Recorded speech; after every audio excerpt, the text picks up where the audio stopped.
మాట్లాడుతున్నారు. నేను కూడా అనొచ్చు, మీరు పొట్టిగా ఉన్నారు కాబట్టి, ఉత్తమ్ కుమార్ రెడ్డి కన్నా హైట్ తక్కువ ఉంది కాబట్టి, బట్టి విక్రమార్క హైట్ తక్కువ ఉంది కాబట్టి మీరు పొడుగాటి కూర్చేసుకొని కూర్చున్నారు అని నేను కూడా అనొచ్చు. కానీ అన్నాను, నీలాంటి భాష మాకు రాదు, నీలాంటి భాష మాకు టీచర్లు నేర్పలేదు. కేసీఆర్ గారు ఎప్పుడు కూడా మాకు ఇలాంటి భాష మాట్లాడమని నేర్పలేదు. మీరు సబ్జెక్ట్ మాట్లాడండి, మీరు బహిరంగ చర్చకు రండి, మా దగ్గర ఆధారాలు ఉన్నాయి, అన్ని ఆధారాలతో సహా చూపిస్తాం. మేము 2000 కోట్లు అంటున్నాం, మాకుండే సమాచారం మేరకు. లేదయ్యా 1500 కోట్లే మేము కుంభకోణం చేసినామని చెప్పు కదా, లేదు 1000 కోట్లే చేసినామని చెప్పు, ఆధారంతో చెప్పు. ఎవరొద్దన్నారు?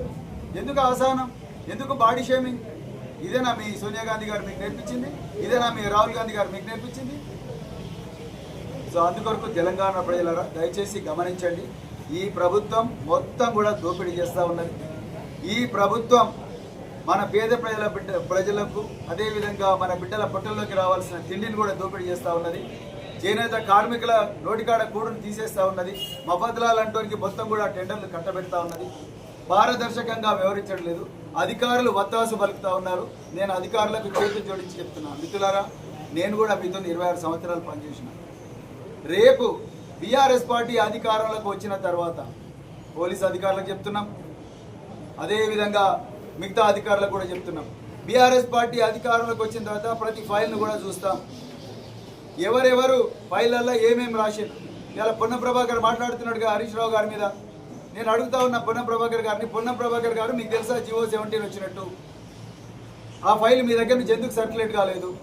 అజరుద్దీన్ గారు మీరు మాట్లాడుతున్నారు కదా, జివో 17 మీ ఫైలు మీ దగ్గర సర్క్యులేట్ అయిందా? అయితే మీరు ఏం రాసిండ్రు ఆ ఫైల్లో చెప్పండి. అధికారులారా, మీరు ఈ మంత్రులను కూడా అమాయక మంత్రులను పక్కదో పట్టిస్తూ మీరు డైరెక్ట్గా ముఖ్యమంత్రితో సంబంధం ఏర్పరచుకొని ముఖ్యమంత్రి చుట్టూ ఉన్న కోటరి ఏం రాయమంటే ఫైల్ అది రాస్తున్నారు. దోపిడీకి రాజమార్గాలు వేస్తూ ఉన్నారు. రేపు అదే రాజమార్గంలో చెంచల్ కూడా జైలు పోతారు, చెర్లపల్లి జైలు పోతారు. ఇది తథ్యం. అందుకొరకు దయచేసి ఒళ్ళు దగ్గర పెట్టుకొని పనిచేయండి. ఇప్పటికైనా మేము రెడీగా ఉన్నాం. మళ్ళీ చెప్తున్నాం, లక్ష్మణ్ కుమార్ గారు మీకు చేతులు జోడి చెప్తున్నాం, మేము ఎవరి మీద కోపం మాకు లేదు, కానీ మేము వాస్తవాలను ముందర పెట్టే మాట్లాడతాం. మా దగ్గర ఆధారాలు ఉన్నాయి. మా దగ్గర ఆధారాలు తప్పైతే మాకు చూసిన తర్వాత మీకు తప్పని చెప్పండి. మేము ఆధారాలే సమర్పించినప్పుడు సమర్పించడానికి మాకు అవకాశం ఇవ్వట్లేదు. మీరు డైరెక్ట్గా వచ్చి బాడీ షేమింగ్ చేసుకుంటూ మాట్లాడతాడు మేము ముఖ్యమంత్రి. అంటే తిరుపతి పోయే భక్తులు గుండు చేయించుకోవద్దా? మరి మీరు కూడా ఒకప్పుడు తిరుపతి పోయి చేయించుకున్నారు గుండు, అప్పుడు మీకు మతి లేదా మరి ఆ లెక్కన? సో ఆ విధంగా మీరు మాట్లాడే భాష బాగలేదు రేవంత్ రెడ్డి గారు. మీరు దయచేసి వాస్తవాలను తీసుకొనండి, మీ మంత్రులతో వాస్తవాలు తీసుకొనండి, సెక్రటరీ ఫైల్స్ అన్ని తీసుకొనండి.